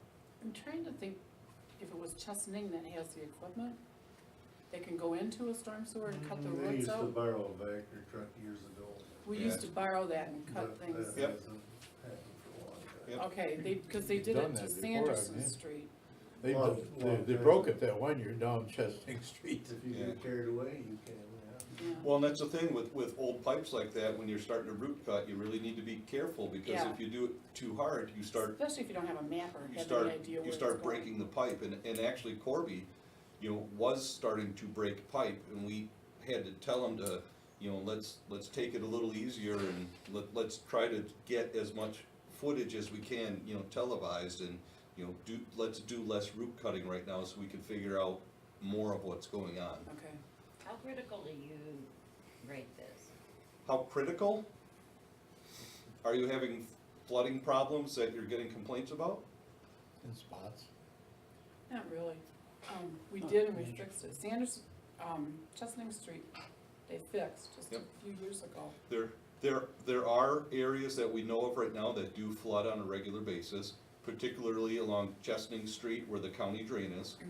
And that's an area right where that pump station is. Well, and the other one that behind floods. them floods. Yep. That valley, So- where we were gonna put the water tower. Yep. That So- floods. So how critical is it? If people aren't complaining, it's not very critical. With stormwater, you don't have a fee that people pay in, you don't have a funding source to pay for these. So, how critical is it? It's as critical as people complain about the service they're getting. In other words, fixed by Well, complaint. Or the mosquitoes. yes. much, So some examples of Property maybe cleaning catch will go basin, side up. Yep. covers that, you see these are concrete covers that, you know, Overgrown. yeah, it's tough to really collect and convey water when half of it is overgrown. In the background is where we are in this far right picture. And across the street, you can actually see, doesn't look like much, but when you remove the leaves, that's actually whole, where soil's washing into the catch basin. itself, Sinkhole. so. And that's one of the beehives that Yep, and that's, Tracy were yep, talking so about. that'd be the one you were talking about. And then here's some more of maybe the insides of the catch basins. On the left, bricks washing in, to the catch basin itself. And again, a lot of just debris collection that, with a vac truck, you know, maybe it would take, you know, I don't know. it'd take quite an effort to clean all of these. Yes, but with a, you know, maybe with a routine schedule, you Yep. could keep up on it. And then this one, so, this is a curb inlet on, Walnut Street, the street that the school is on. Okay. And there's about 3 or 4 of them in a row that are to the brim filled with sand. Completely filled with dirt. So that, yeah, that catch basin. It's like we're trying to grow flowers for beautification day and then. Right, that curb inlet is not doing its job. Yep. And, you know, how that happens, I'm not sure if there's a house built that didn't put silt fence, I'm not sure, you know, street sweeping just over time. I don't, you know, it's tough to say, Yep. but. Do you think, can you take a stick and just poke that through, or is that It's coming up I from tried the to find a bottom? picture that, I actually All had the way my- from the bottom. Is it? I had a probe rod that, you know, I did stick in there. It doesn't move it. No, it's Yep. compact. But do you think it's filled all the way from the bottom to the top? All the way bottom to the top. Oh, yeah, it is filled to, And it has stuff growing. Uh-huh. And if that's left there, the pipes that come in there are gonna fill. They're Back already fill. full. They're already full. so, yeah, it's pretty much a guarantee that. Yep, the catch basins fill up last. They're filled with sediment, so. Here's just a couple screenshots of catch basin and curb inlets, so kind of try to combat this is you can map out which ones, okay, with the red, which ones need to be cleaned, with the green, which ones do not need to be cleaned. Oh. And the gray were what, you know, they either are not all village owned, or we did not, or no, they're not village owned. So a lot of the curb inlets you can see on the right here are along that M52 corridor. So this is kind of a, you can create almost like a heat map, and as you clean one out, you can change it in GIS and chip away at, okay, we're gonna do the ones in this area, and get an idea of what we have. My goodness, can we get a hold of MDOT and say, would they come out and clean theirs? Probably not, they will. Yep, they probably won't do it for free. Oh, Well, they'll clean them, but it'd be on a complaint basis. Right. okay. Who went, it wasn't long ago, somebody went down Bell Avenue and did all those. They had that big It could've been vacuum MDOT. sweeper they went down in there. Could've been MDOT. Yeah, they were, I think it was. Were they by Nancy Clark? So Were they by Nancy Clark? Yeah. That place that burned? I saw them down there. with the asset management plan, kind of, it's the same thing as we're dealing with the wastewater side of it right now, is working between rates, level of service, and capital improvement plan. And the thing is, with stormwater, we don't have rates, but you've gotta have a funding source if you wanna do anything, you know, to improve it. You know, so what level of service do you wanna provide at what cost? And, you know, so, you know, with stormwater, there's just a lot of question marks out there because there is no funding source. The stormwater's in the street fund, right? Yep, So here's a level of service example that I believe is on your handout, just Yep. for the most part says, you know, maintain the stormwater system and react to customer complaints as Yep. they occur.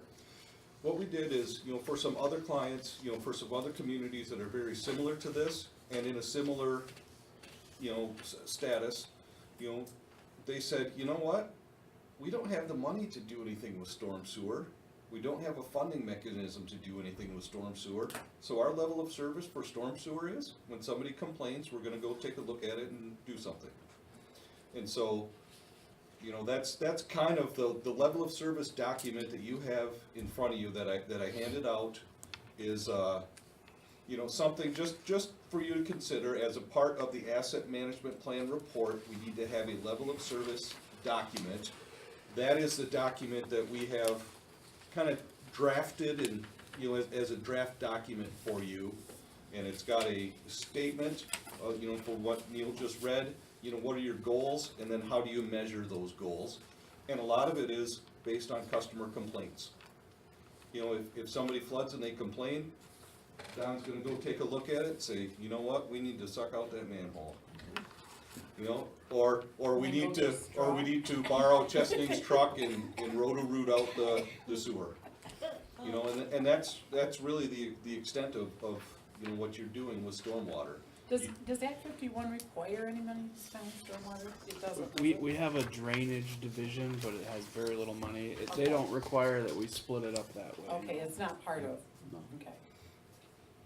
I couldn't remember. So kind of a draft CIP would be, moving forward would be to increase O&M, efforts with the pipes and the manholes. Clean and tellurize the rest of the pipes, the rest of the system that we either weren't able to get to. And we don't know where it is.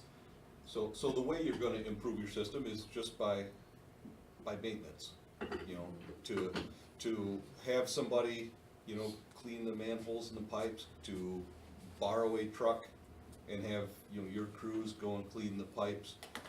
But, you know, the system has been neglected over the past number of years, and it's really right now not functioning very well, and there's no money to do any major fixes. So what do? You do the best you can, and you try to clean out, you know, as much as you can. You try to do as much as you can yourself, and, you know, in the most part, you're reacting to complaints. So you're saying the county doesn't really have any money for this, you know, where you say county drain goes? The county drain, they have $5,000 a year they can do for maintenance on a drain. All over the whole entire county? Well, no, for each drainage district, they have $5,000 a year. So where Are are we a district? Yes. No, each drain, you actually have 3 different drainage districts in town. Of theirs? Yep, the Chesning Street, I can't remember the name of that one, is one drainage district. Actually, I think you have 2, because I think the one up by the school and the one on the south end by the water tower are one drainage district. Okay. So I think you have 2 drainage districts. Park Court's one, We have Okay. 2 districts, 3. 3? Yep, There's multiple districts. so, too. Some of them may be. so if you were to petition the county drain commissioner to do something, what they would do is they would, you know, come out and do an evaluation of the drain. They would look to see whether or not there's a need. They would, you know, have a, board of determination to determine whether or not a project needs to be done. And if a project is found that it needs to be done, they will then assess everybody in the drainage district for the work that is done on that drain. For Pete's sake. So it Oh, would, yeah, that's the it's way that, happened here. that's the way the drain office works. The drain office works by a special assessment, everybody in the drainage district. And it's a lot of people. And on the one For some on reason. Chesning Street, you know, that drain goes a long way and it drains a very large area. But if you have them come out and look and they determine it needs fixed, it's getting Well, fixed, it's getting fixed and you can't stop them and once you're you gonna do pay that. for it. Exactly. Well, you're So- gonna pay for it if they determine you're in that district. Right. So if you're in it, if you're gonna pay. if you wanna get something done and you need to get something done, it is an excellent way to get something done. Take it out of our hands. To take it out of your hands, Well, you're still once, gonna pay. but once you ask them, it's out of your control. Okay. The village would pay that Yep. large amount Yep. to it too. Hemlock is doing a $10 million storm sewer project right now. This was something that they looked at back in 1982. They decided in 1982 that it was too expensive. They continued to have flooding, they continued to have basement flooding, and a couple years ago, they had a round of floods, and they said, we really need to do something about this. And the $2 million project they were gonna do in 1982 is now a $10 million project. And that is done through the county drain commissioner's office, and, you know, anybody who is within that drainage district is participating in that cost. And it all stemmed from a petition to the county drain commissioner that we need to do work on the county drain. So, it is an excellent funding source if you need to get something done and you wanna be a participant in it, but it's not cheap. It's a real different kind of bonding. It is. It is a different type of project. So your funding mechanism for stormwater are your general fund, your Act 51 streets money, and then the drain commission. That's it. So, that's what you have up there. Yes, there it is.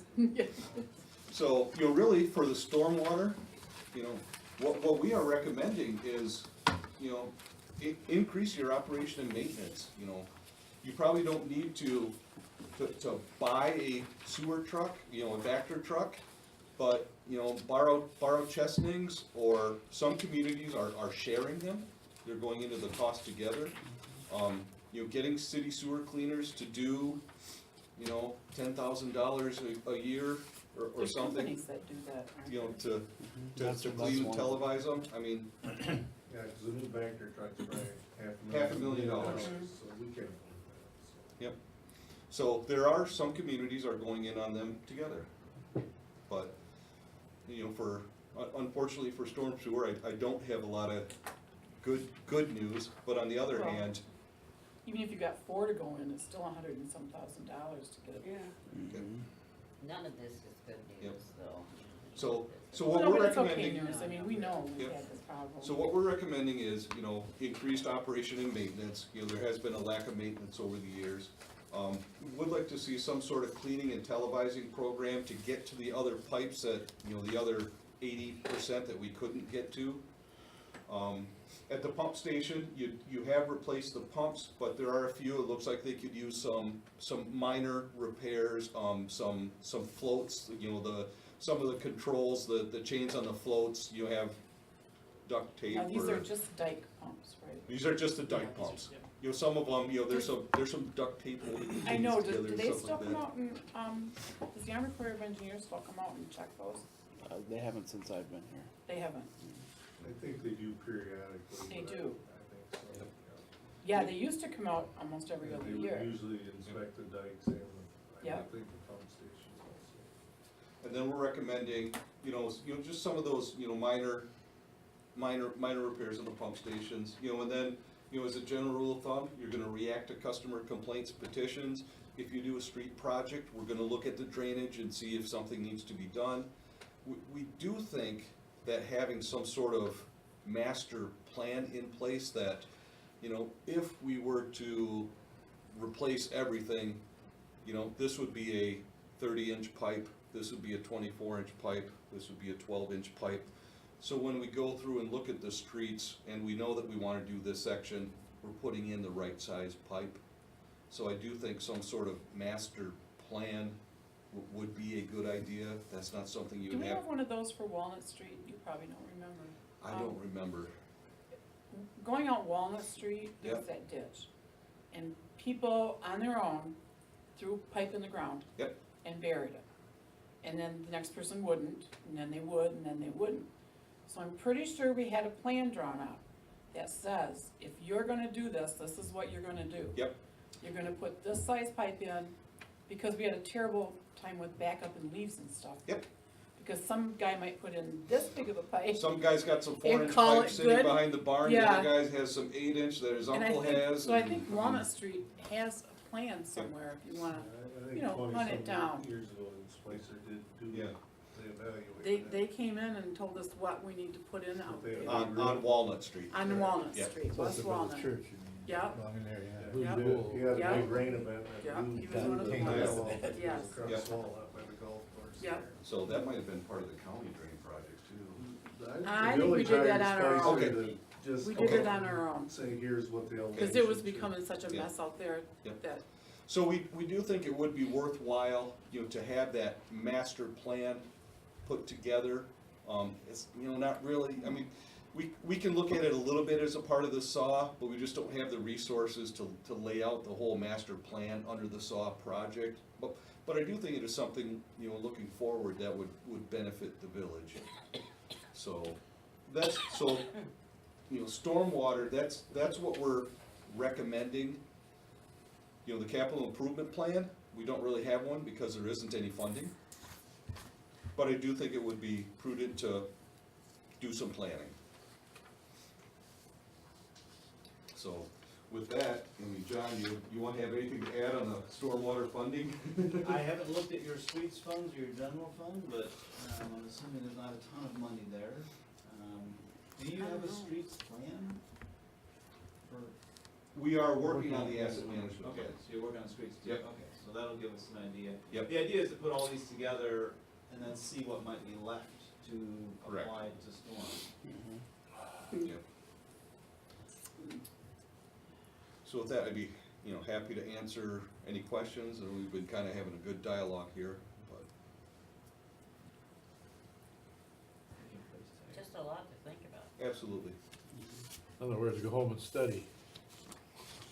Yep. No, just think it through, just think it through. Yeah, think it through, and again, I wanted to show you that level of service document, because that is, what will be in your asset management plan report, and that really sets the stage for, what the village's goals are, with the stormwater assets. And Okay.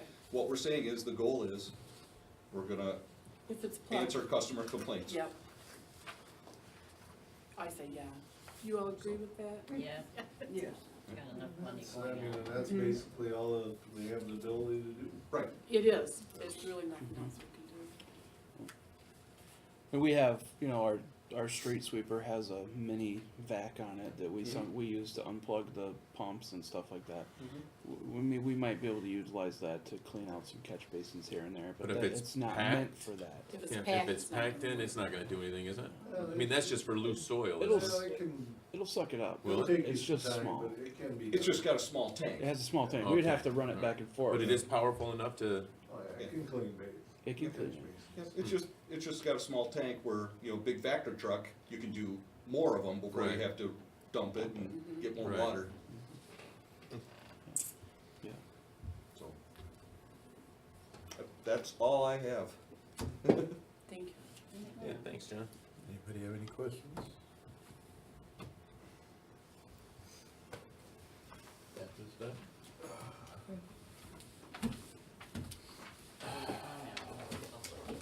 Yeah. Let's see if there's any public comment. I guess, yeah. Any public comment? I was looking for the public. There's one back there. Okay, Don can be a public if he wants to. I guess we're looking at a motion to adjourn then, unless there's questions. I don't know, Matt, you wanna tell us what we're supposed to do in homework here? I think What's yours or mine? Do we Just- wanna schedule the next meeting? I mean, do we wanna have another meeting in a month? What do you think? I think we should. This one was what, This is the When? second, fourth Wednesday of the you're month, right, right? so it was like a week in between the council meeting and then. Yeah. It's every 2 weeks, Yeah, it's we kind of could what do we're that. doing. Apologize for being late, I got stuck on a job. No I problem. wasn't in the bar.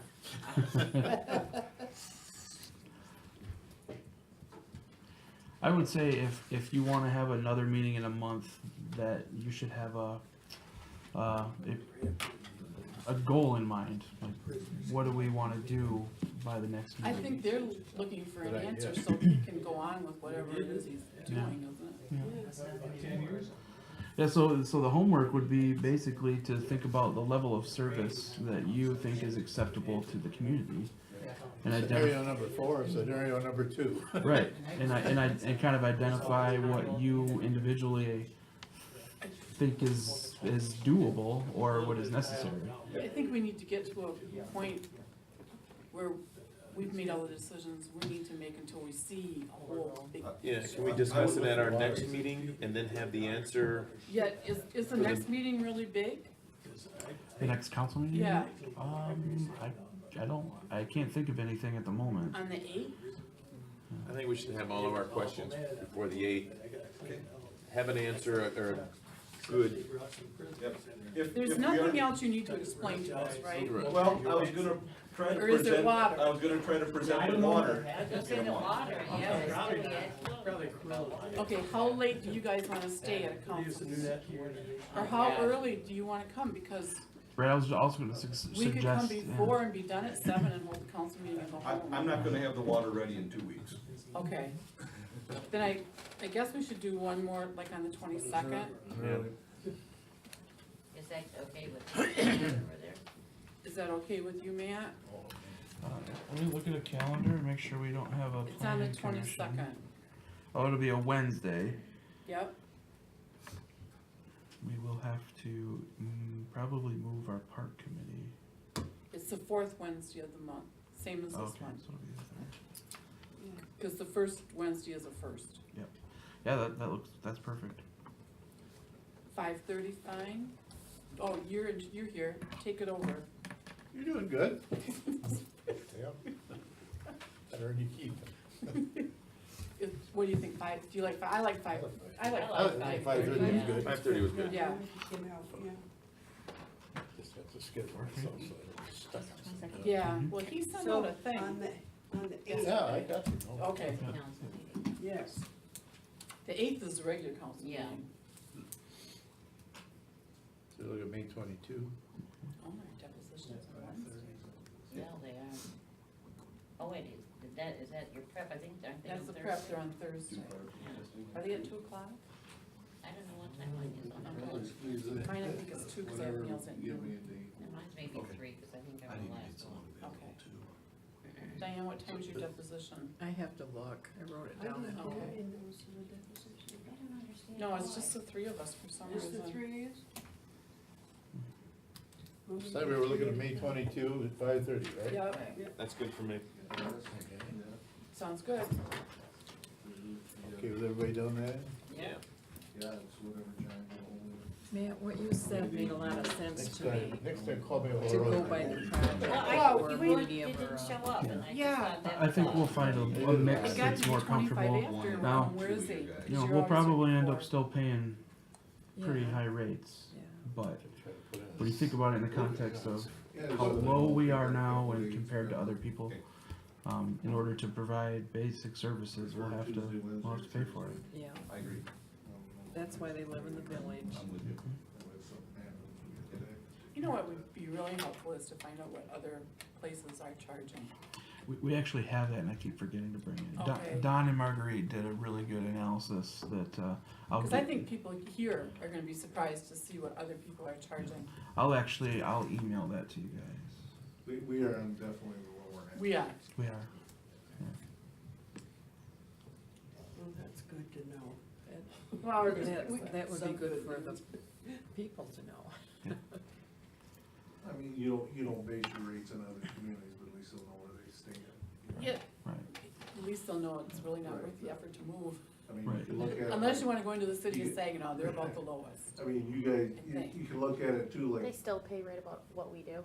Do they? Yeah. no, not for sewer, they do not. I know Absolutely. what my bill is compared to what my brother is in the Their city, monthly bill, and so- they're, but it equals out to be about the same.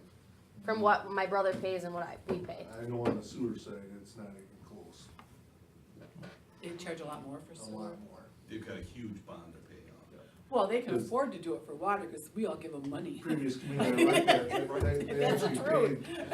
paid, we had to pay Give the us city what water. their customers paid. Is what, Mhm. cause they treated their sewer directly, and it was a 3-month bill of readiness to serve, I think was $180 plus usage. Okay. On the sewer side, it is not close. And I can look at some of the stuff too, once I get, John's spreadsheet and kinda look at some things. Where to tweak it a little, Where to maybe? tweak it. And we'll do that every year, so it may, you know, what you guys choose this year may look different next year based on our financial Just position. gotta be careful how we jump in the first year. Well, yeah, and if you decide to go down the road of doing a bond project, there will be a point at which you cannot back out. Mhm. So, you know, that $500,000 project on Sunview, that's probably a necessity project that'll have to be done. And there will be a point at which we can't change our minds. But But on the other hand, we have to do something. I mean, you can't just sit here and, Right, and that's a Yeah. cost benefit too, to think of, what if we do nothing and something major goes wrong? what if the houses start backing up and we start paying the bills to, fix them? Or what if there's a sinkhole and Really? a neighborhood goes underground?